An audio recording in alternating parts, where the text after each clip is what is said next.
Joo, okei. Joo, tästä tuli tällainen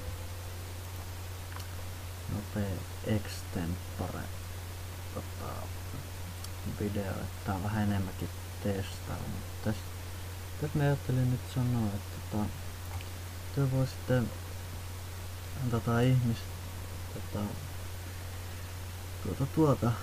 voisitte vähän antaa meitsille vinkkiä, että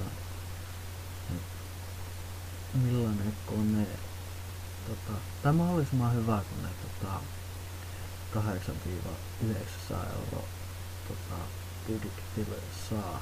Ja ite mennä se totta kai kasaan ja sitten siitä video teille.